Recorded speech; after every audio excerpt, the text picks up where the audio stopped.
Haleluya. Tuzamurira Imana icyubahiro. Haleluya. Haleluya. Haleluya. Haleluya. Imana ibaha umugisha. Tunejejwe no kuba hano uyu mugoroba mwiza. Imana yakunze ko tuzaba turi hano. Abicaye hano mwese ntawabigizemo uruhare. Igihe Imana yabitekereje, igihe yabikoze, igihe yakoze iyo gahunda, ntawari uhari. Icyo gituma tugomba kubaha uyu mwanya tukawemera, kubera ko muri mwe nta ruhare mwagize ngo uyu mwanya ubeho, nta ruhare mwagize ngo tuze hano, nta ruhare, nta kintu ntacu. Kubera ico twubaha Imana yakunze ko tuba hano uyu munsi, igakunda ko namwe muba hano. Haleluya. Turabashimiye ko mwatwakiriye cyane. Uwo twavuganye ndacunguwe, twagumye kuvugana kiri muhira, tuvugana ko nzabataramira uyu munsi. Mubikora neza, birakunda. Turabashimiye hamwe n'abayumbe bagenzi banyu mufatanyije. Imana ibaha umugisha. Twishimiye kubana n'abantu mwese tudaherukanye. Hari abo duherukana imirimba, hari abo duherukana mu Minembwe mu Gaho iwacu, hari abo duherukana i Kigali, hari abo duherukana i Bugande, hari abo duherukana i Goma, hari abo duherukana i Bukavu. Abo bose duhuriye kubwo umugambi ukomeye cyane w'Imana. Mwese ndabishimiye, sinovuga amazina yanyu. Bwana Yesu asifiwe. Ngiye kubwiriza bigoye kubera ukuntu nanezerewe cyane, bigera kure cyane pe.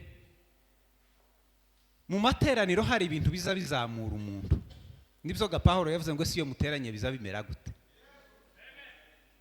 Nashitse hano sanga abaririmbyi ko bararirimba, numva biranejeje cyane. Abaririmbyi b'i Kigali ngo bahaguruke, sinzi iyo banjanye. Aba bana bagize neza. Mwemere mbita abana kuko murangana n'abana banjye. Nimbibwira murasanga mungana cyane, ari barabaruta. Muri abana beza b'Imana. Uriya mu bintu by'umwuka umuntu azakora akantu gato kandi gasuzuguritse, ariko kakagira imbaraga nyinshi. Kurya wanzamuye cyane. Niko iby'umwuka biza bimera. Igihe nicaye mbona mwene data Gasongo kariruka mwikanisa Gasongo. Ndavuga ngo hashimwe Imana izihindura amateka, ibikomeye kabigira ibyoroshe, kubera ko muzi cyane turavuga. Mbona n'ibintu bintu byinshi, ndanezerwa. Amen. Imana ihimbazwe rero, kandi Imana ibagirire neza. Abashumba turabishimiye cyane, ba reverandi turabishimiye. Reverend Shenderake duherukanye kera, ariko twari dukumburanye, kandi ndashima Imana kubw'ibyo. Pastor Mirungu kuzi kera kuva kuri Gakumu, kuko hari ibyo wabwirije muri 1994, ndagira ngo itangiye gutya mu Kadego nama mbicakire. Sinza nibagirwa ibintu. Sinza nkunda kwibagirwa ibintu. Iyo ni impano nayo, kwibuka kumenya abantu ni impano. Pastor Kirorwa Reverandi turi kumwe duhuriye muri bitaramo, ndamwishimiye cyane. Numwira wanje tanguza mani Kirorwa kuva muri 1997 twarabaye.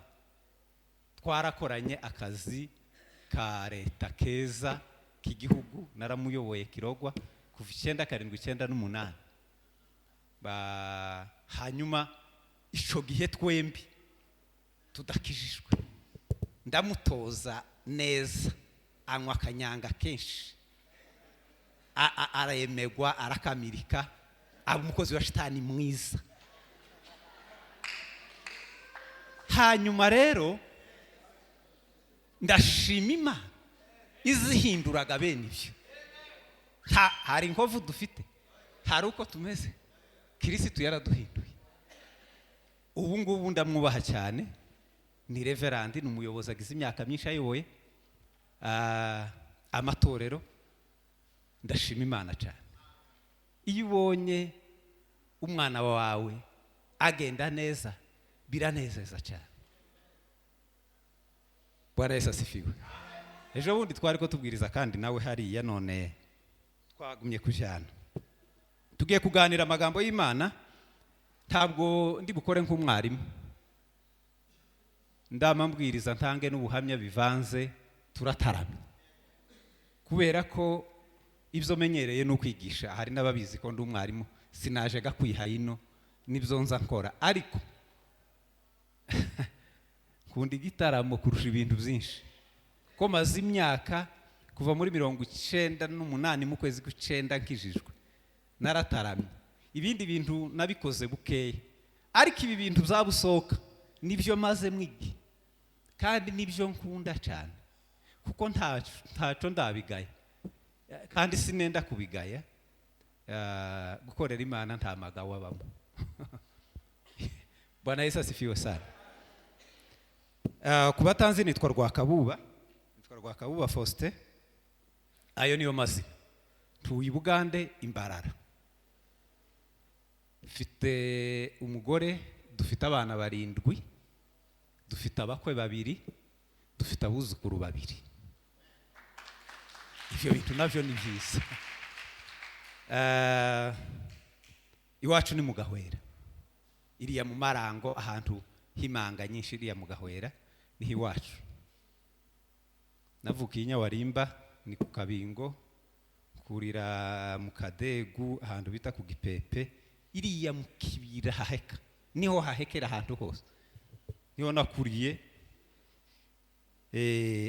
Urumva ko nta mateka hambaye cyane mfite, aho ni iwacu. None ndi hano ngo tutaramane namwe kumuvuga butumwa. Haleluya. Mirimo nkunze gukora nivuga butumwa no kwigisha ishuri rya theology, kuko nibyo nize muri kaminuza.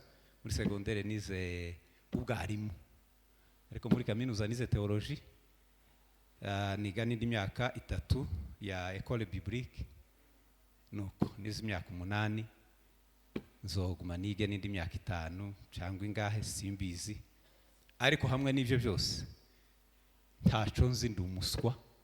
Igifite icyo gikora n'igifite icyo kimaze ni Kristo. Naho ibindi byo uko mwese muri hano ntawe ufite icyazi. Iyo tugira icyo tuzi tuba twaje kwiga, twaje hano ngo turebe ikindi kintu kimwe twosubira kunguka. None ni mugoroba tukagira ikindi twotahana. Bwana Yesu asifiwe.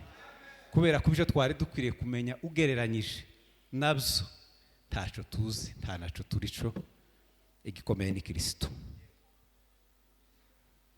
Turasoma mu gitabo cyo Kuva, isura ya 25, umurongo w'8 tugeze ku 10.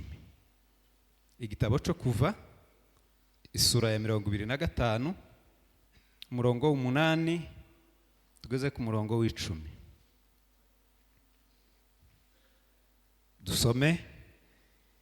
Kandi bandemere ubuturo bwera nture hagati muri bo, muzabureme buse n'ibyo ngiye kukwereka byose. Icyitegererezo cy'ubuturo n'ic'ibintu byabwo byose. Kandi bazabaze isanduka mu giti cyitwa umushita, mu kindi kinyarwanda cyitwa umunyinya. Uburebure bwayo bw'umurambararo bube mikono 2 n'igice, ubugari bwayo bube mikono 1 n'igice, uburebure bw'igihagararo bube mikono 1 n'igice. Hanyuma rero ako nkuramwo ni muri iyi vensi kandi bazabaze isanduka mu giti cyitwa umushita cyangwa umunyinya. Mu Baroma mwandike iho simpasoma. Abaroma igice cya 8 umurongo wa 29.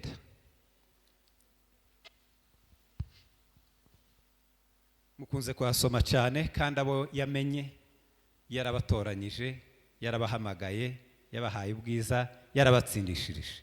Nico. Hanyuma uyu munsi nifuje ko tuganira ku ijambo rivuga ngo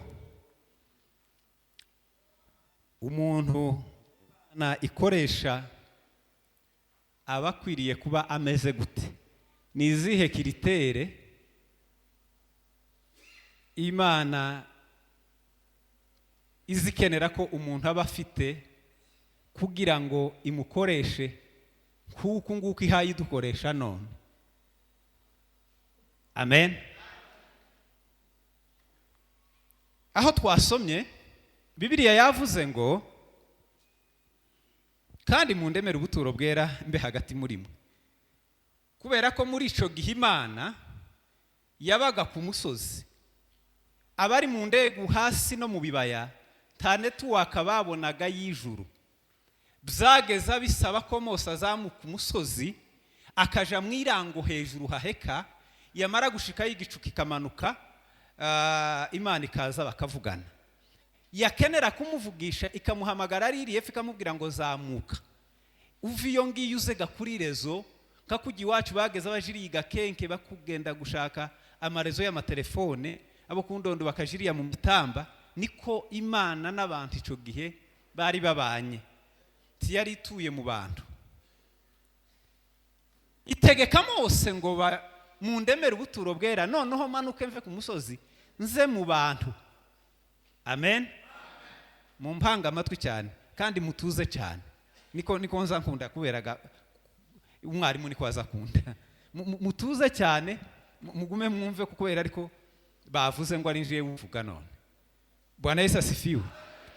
Imana iravuga ngo mundemere ubuturo bwera manuke nze mbane namwe, kandi mu bushire hagati neza na hagati y'abantu, imiryango 3 hano indi 3 hari indi 3 hari indi, munzunguruke mbabe hagati nze ndaraha muri mwe mpirirwe mpazinduka imbe muri mwe.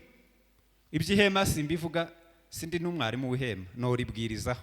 Ukuntu kubwiriza si ukwigisha, sindi umwarimu w'irisomo, ariko ndumubwiriza butumwa, ndabwiriza kuri icyo. Ariko rero iryo hema icyo ndi buvuge gusa ni ibiti birigize. Aravuga ngo mu biti byose byo mu kibira no ku musozi, cyane cyane ko hariya nta bibira bihaba bari mu butayu, muzatoranye mu igiti bita umunyinya, abarico mukoresha nimuja kunkorera isanduka gisezerano. C'est-à-dire mutoranye mu biti, sinshaka ko mupfa kuragura ngo muzane imikarati n'iminutu n'imivumba n'imisharashara n'iminyarubabi n'iminyaminya. Oya, mutore mbahitiyemo igiti kimwe arico mutoranya mu bindi, nimumara mugikore mu isanduka gisezerano. Barishiraho najyo sindivugaho, ryari ribamwe ibintu bitatu muza mubibigisha abangaba. Ryari ribamwo manu, rikabamwe bisate by'amategeko, bya bisate bibiri biriho amategeko by'amabuye, hakabamwe inkoni ya Aroni yari yarashibutse amawuwa, nibyo byari bibamo. Hanyuma rero tugaruke kuri iki giti, hanyuma tuvuge kuri izi kiritere. Muntoranyirize mu biti igiti cy'umunyinya, nico bita umugenge mu Kinyamurenge. Ni mugenge. Ahantu mu butayu haba ibiti by'imigenge, muzaje muri Sudani niyirwa usanga hari uduti tugufi tw'umugenge tutakuze ariko tuba dukomeye kuntu. Aravuga ngo muri ico giti arico mukura mu bindi, aba arico mubaza mu isanduka. Amen. Ibi bishatse kuvuga iki? Turagarutse kuri ya kiritere. Imana izikoresha umuntu yatoranyije mu bandi bantu. Izireba muri miliyari 7 n'igicengira ngo ubunyini isi ifite, igaselektiona, igakuramo, igafata mu moko yose yo kwisi no mu miryango yose yo kwisi no mu mazu yose yo ku isi igakuramo umuntu umwe. Nico gituma Pawulo abivuze mu gice cya 8:29 abo yamenye kera izibanza kumenya yamara ikabona gutoranya izi selection yabanjije kumenya byose zibanza kubiterwa nuko yamenye. Nico gituma yavuze ngo nkunda Yakobo kanga Esau bitewe nuko yabamenye kera, kandi ntizimenya umuntu gusa individu, izimumenya kugeza ku bisekuruza byose bizamukomokaho. Tiyangaga Esau individu, Edomu yose.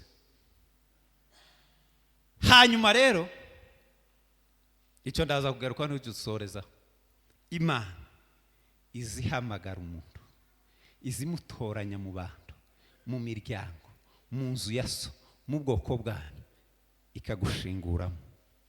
Icya kabiri,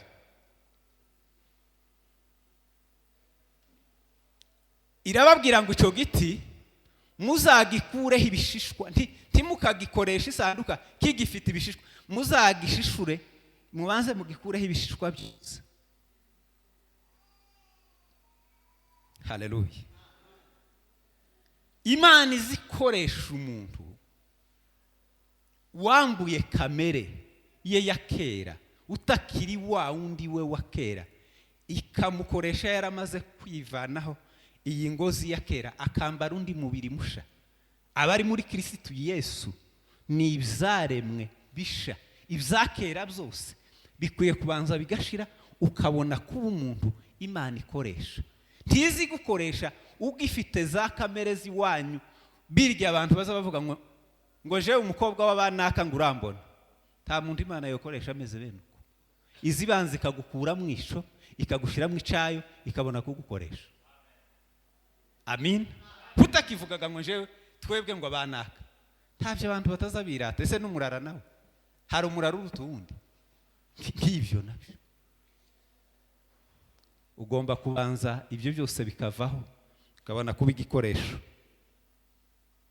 Cya gatatu, icyo giti cyagombaga kunyuzwaho iranda. Iranda niko twageza tuyita, sinzi kundi gabayita, kugira ngo ya masuzo yose, muzi ko kigira imishugi, kigira amashu, ya masuzo yose aveho kinonoke, kitazoza gihanda ibindi bacegeranyije naco.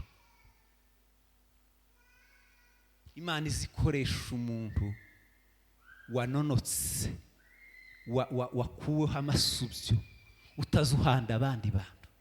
Mwikorari ntuhande, mu bagore ntuhande, mu bapastori ntuhande. Abantu bamwe ni imihanda zofu, baza bahanda aho bagiye hose. Muri quartier azahanda, mwikorari agahanda. Imana itubabarire cyane. Imana izishaka ngo ubanze uveho amasubyo, uveho amasubyo, imishugi yose kuveho, unonoke, ubane n'abandi bantu neza mu mahoro. Arabivuga mu Baheburayo ngo niba bishoboka kurwanya uruhande, mujye mubana n'abantu bose amahoro. Aravuga ngo mugire umwete wo kubana n'abantu amahoro n'uwo kwezwa, kuko udafite ibyo ngibyo atazabona umwami Imana. Haleluya. Haleluya. Oh, haleluya. Icyakane, icyo giti cyagombaga gushingwa cyangwa gushirwa ahantu habugenewe. Imana aho yababwiye ngo mugishire naho, niba yavuze mu gitambike mutambike, niba ari mu mwobo tibageza babishinga. Mwibuke ko niba ari ukwimba ukagiterekamo, nuguterekamo. Kakurya ikibindi cyose kiza kija kukicyacu n'ingata, iterekwa ku kintu cyayo. Umukirisitu wahamagawe ukorera Imana agomba kuba ari muri position agomba kubamo, yashizwemo n'Imana. Niba sinzi umuntu wari ubivuze, nimba ari muri comment, niba ngira ngo ni muyoboke da, niba uri umukorari, ifo kuba umukorari jusqu'à la mort. Mumbabare wenda ako nta gifaransa ga hano mwabaye abongereza, ariko naco ko maze kumenya kangana gutya. Umuntu yoba umuririmbyi akarinda apfa ari umuririmbyi, ntawe uzubigaya ngo bamupandishe iceo ngo ave ku buririmbyi ngo aje ku yindi garade. Nta garade iba hejuru y'iyo. Ikintu cyose hano mu ikanisa, imirimo yose irangana.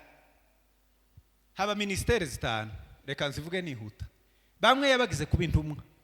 Intumwa irahagijwe no kuba intumwa, ntikwiriye nuko ako ni akazi karahagije, agenda avuga ubutumwa, afungura amakanisa, nashaka agira 10,000.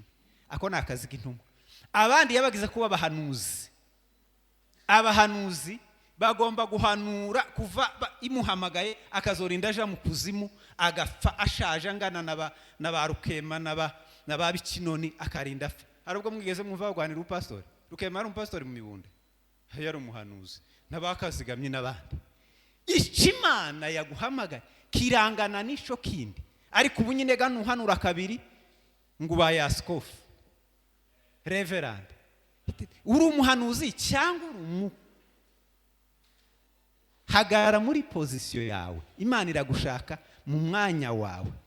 Abagatatu yarabahamagaye ngo baba bavuga butumwa, nuko ubuvuga kabiri gutya abantu bakizwa babatizwa, ukamubwira ikanisa ukama wicara ukaba reverend.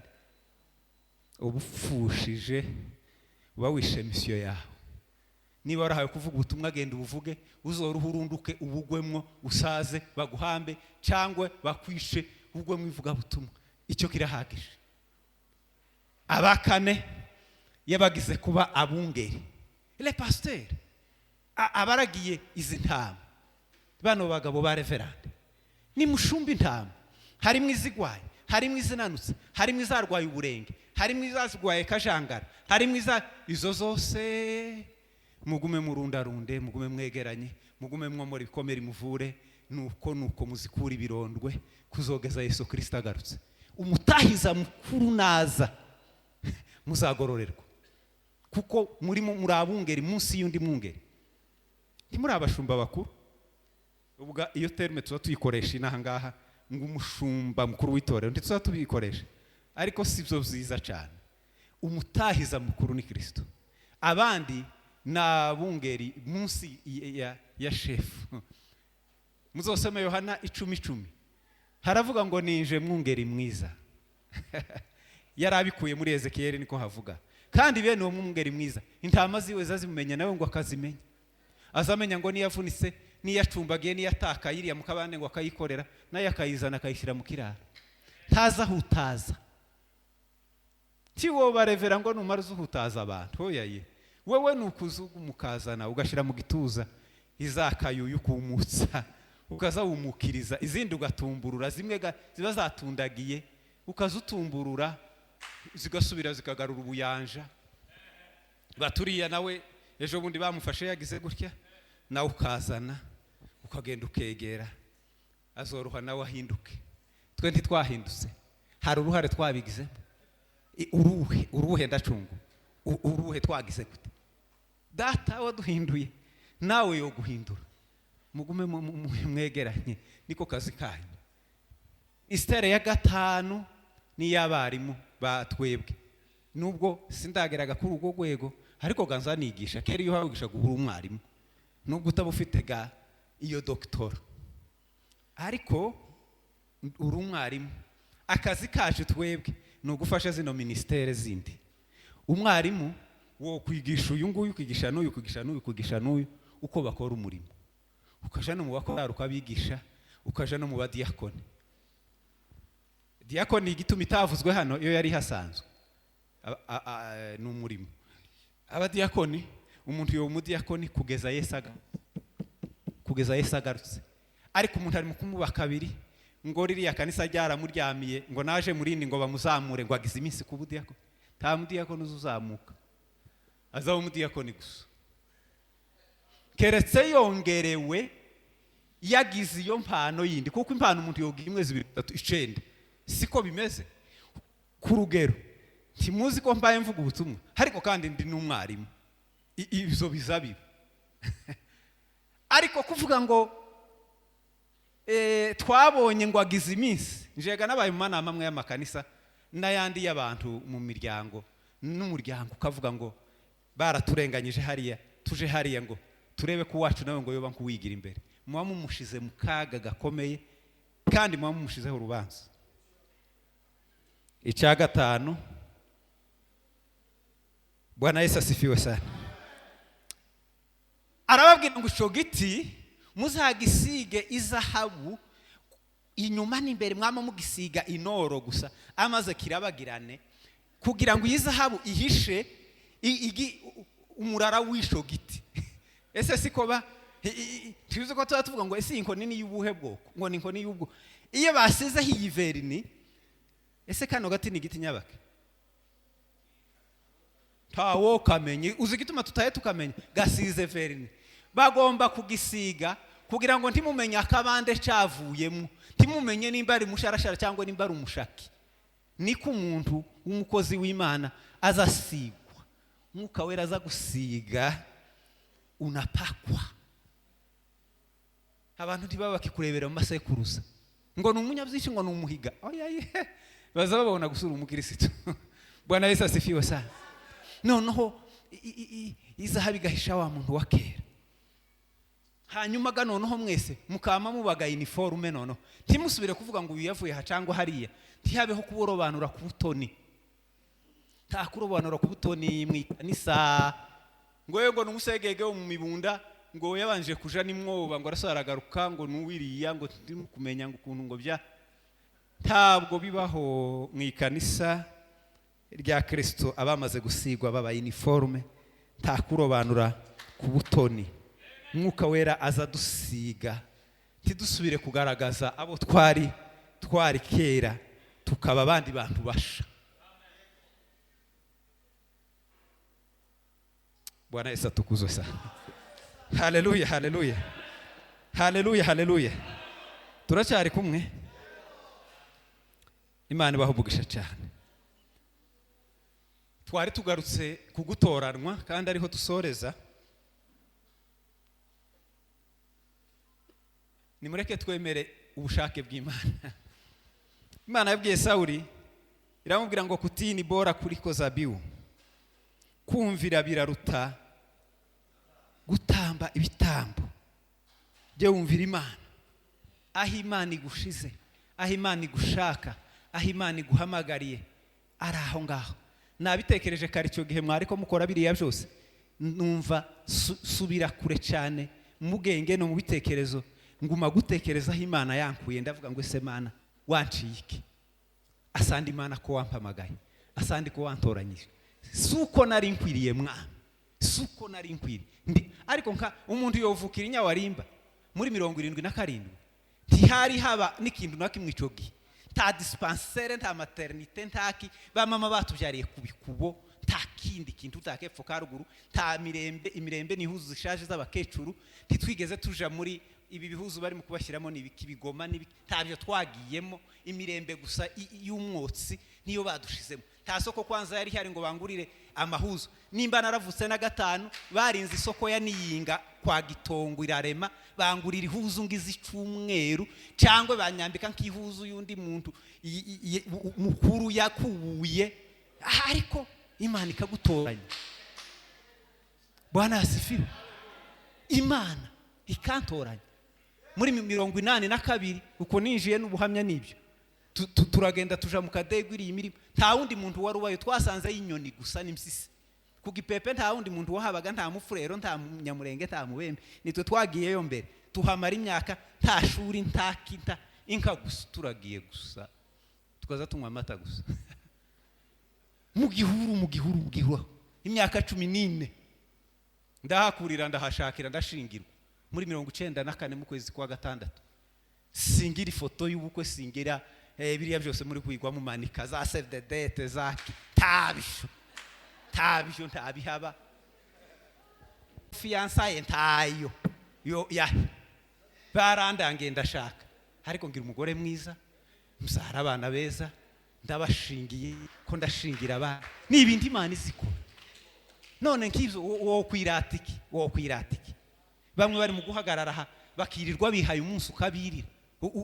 Nguriki wagize ute? Umuhungu w'imirimba, navuye imirimba muri 94 nguyu Gasongo twari kumwe icyo gihe tuza wibuka cya gihe ushika ibutare aba burugumestre kuko yari meya wa kare igitanga yari umuntu se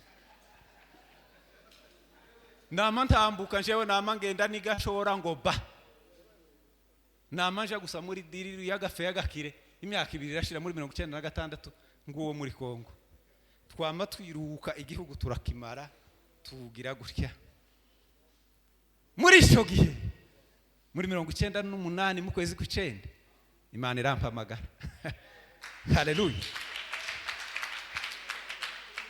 irampamagara izi guhamagara mu izina Imana iraselektiona muri miliyari zo kwisi nimba ari 7 Imana iraselektiona mu makontina 5 Imana iraselektiona muri Kongo mu bakongomani amoko 450 cyangwa arenga cyangwa munsi yaho iraselektiona iraruhugera mu banyamurenge ngushike mu mirara nimba ari 24 iraza ija mu banya byinshi irabasesa irasesaga iragendiriya ija mu bahire ije kwa sogokuruza ni Mavubi ija mwa sogokuru hayisha mwa data Karimazira ndumwana wa data w'umugore wa gatatu waka Imana ikabona naho ikahakura umuntu ikagutora umugore wa gatatu nko kuvuga ngo simba naravutse iyo hataba muri systeme ya kera nziza yico gihe yari nziza umuntu wegeza ashaka atabona urubyara gaso agashaka gasubira agashaka kugira ngo baruhe banseruke ashimwe Imana yabikoze uko kwico gihe kugira ngo nanje nseruke Imana ntiza yita ku buryo n'imivukire y'umuntu niki ariko ikibiregeye ninje uko niko yari kwinshaka haleluya irantoranya nibyo natekereje numva ndasaze irantoranya irampamagara impa umurimo kuva ico gihe habaye muri ejo bundi mu 2012 naye nicaye Kigali ntuje ndi umwarimu w'ikanisa Inyamirambo muri kapitale mu mujyi mfite umushahara ariko Imana irambwira ngo vaho siga umushahara ndawanze reka naye natangiye nakandi kazi gasanzwe namasezero tuzitubira umunsi umwe nandika iyo ibaruwa baza bita lettre de démission ese ariko bazayita mu Gifaransa nama nandika lettre de démission amaze démission tuzitubiri ndakubiteka Imana irambwira ngo vaho Jifizi ni burya bari bapfuye abantu ba Ebenezer mwese murabizi genda ubwire ababembe ngo mureke kwica abantu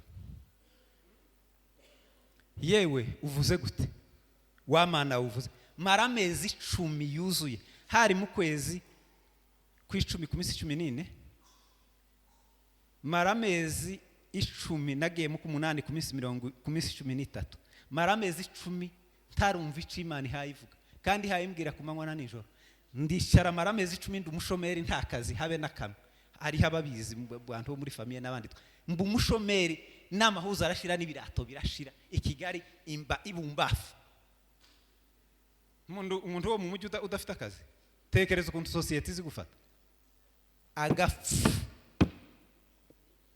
ndahaguruka ndagenda ngo nshikeyo ubwa mbere ndababwira ngo naje kuvuga ubutumwa baranga twamaze iminsi 3 mu nama n'abapastori batari munsi ya 30 Fizi na 4 na 5 ni posho bansubizayo abantu Imana ngo yagutumyeho bamara akakwanga ugasubira gata none se mbaye wande ko nataye akazi nabo ngiye kubwira ko banze nimukumva hanze hari inyigisho nyinshi mukuri mu gukurikira Yesu mu gukorera Yesu tabwigenge bubamo nukuva mu bata bwa shitani ukaja mu bwa Kristo turi imbata tuvura ugira freedom wogira freedom ukazuja aho udashaka hari ubundi mwambonye hano mwivuga butumwa none mwagizamurira ngo je sinzi ko muba Nairobi kaguma kuja mu gihuru kandi mu mujyi hahari none se ni njewe cyangwa ni Kristo amen Kristo se aza gutorera heza akurongoranye okay turu ya kabiri ndagenda birakunda kuva 2012 iyo myaka yose nageza njayo nkajayo impfu n'ibindi nasimbutse n'ibindi tubyihore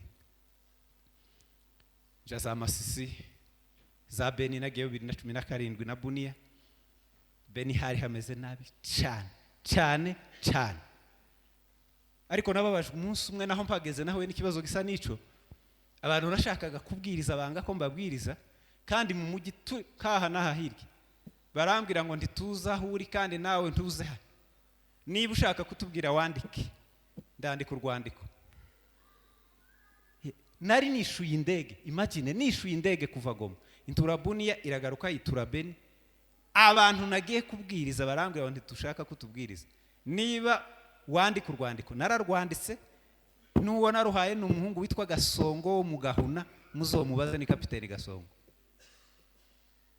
umva bene kukundu bishaririye ariko icyo nari nshatse kuvuga niki Imana ishimwe ko mubo yatoranyije mubo yahamagaye mubo nanje ndimo haleluya yamarika nkoresha ibyo ishaka ntaba ari njewega ngo nsubire noneho nirate ngo ngire igikabya umuntu uzugira igikabya muri ibi ngibi akumva ko hari icyo ari cyo akagira fieri akagira 6 sinzi ko yahamagawe icubahiro kibahe muri ibi bintu ni habi icubahiro abantu bamaranye hano hanze kuko bararwanira hari ikihe cubahiro hanyuma yo gutukwa gusa abariya bose mumaze kumenya amazina y'abanyina makuru kubera ko bicaye hari umunsi uzohaje bazoza baguhamagara mu izina rikuru ryanyo ko abantu batari bazi akazina bagazamwita kera yego diko biza bigenda nta cubahiro nta 6 take ariko umuntu uri mu gusanga hano hari uwo mwuka aha hanze hari umwuka wo gushaka pouvoir wo guharanira imyanya ngo ndacunguwe nagende vuba nanje nkabe uri reverend shendarake yazova havuga ngo nanje nje muri ya mwanya sawa ngwino uzumva amakuru aba muhamagara uyu munsi sico mvuze ariko nari kuvuga majaribu ya mwito nibigerageza utobwira abandi bantu ariko hashimwe Imana ko yadutoranyije iraduhamagara iradukoresha kandi turanyuzwe turanezerewe turishimye tubayeho neza nk'abandi bose taca bisi baturusha habe naki taca ahubwo nitwe tubatungishije bazaba twita bakene nyamara dutungishije benshi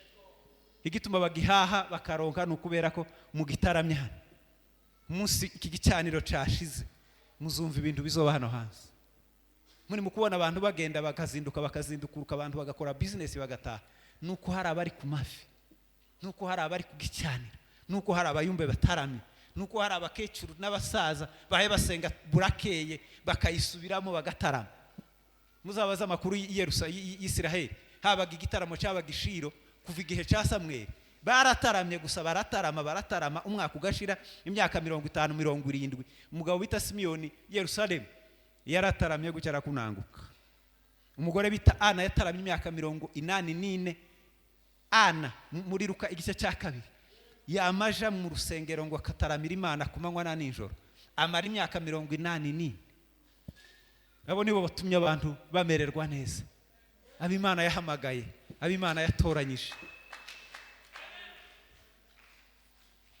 mushima Imana ko yadutoranyije nta kindi duciyemwo kagira Imana ese uko mubisha amakuru yose hari kindi Imana yonje munzu yabungeri gusa badata na bungeri gusa ijama hayi wacu kuragira gusa kwinjira mu ikanisa bene ko kwa accident kandi yagera mu akaza sa hari data wacu ntarapfara hari ejo bundi barataramye hari ya nyine mu ikanisa bateranye hari muhira mwa pasteri araguma aravuga nyine kwa pasteri hatese wa iburetse kuvuga ese nkazahutse hewa ko ugumye kuvuga cyane warondogoye tutahaye tumenye yinka zahutse amateraniro yataye agati abantu basaze niba banze mwitonde tubanze Imana ikagukura nabe naho hari uruhare rurimo rw'abantu ejo gabanya byinshi hariya nguriya muhungu ngo wanyuse mwaramuhamagaye ntuwanyiriya mu maraso iriya muri ADN kandi ADN n'ibintu by'ubukristo tahuriro bigira ino ADN umuntu azavukana bagukubita mu gipimo bakamenya ko iso ari runaka ukagira ngo iyo n'iby'ubugingo bihuriye he turi byaremwe bisha. Haleluya. Data turagushimiye kubw'uyu mugoroba mwiza, ni umugoroba udasanzwe, umugoroba duhitiyemo ko tuba ahantu kandi tukavuga ibingibi ari byo duhitiyemo. Ntaco dukora ku bwacu, ntabyo dukora ngo twubahwe cyangwa dushimwe n'abantu, dukishijwe bugufi cyane ngo abe ari wowe ushirwa hejuru. Hanyuma iri jambo ribige, ndifuza ko Mwuka Wera ari buze ukora uyu murimo akameza rigwe mu butaka bwiza kandi rizera imbuto nyinshi.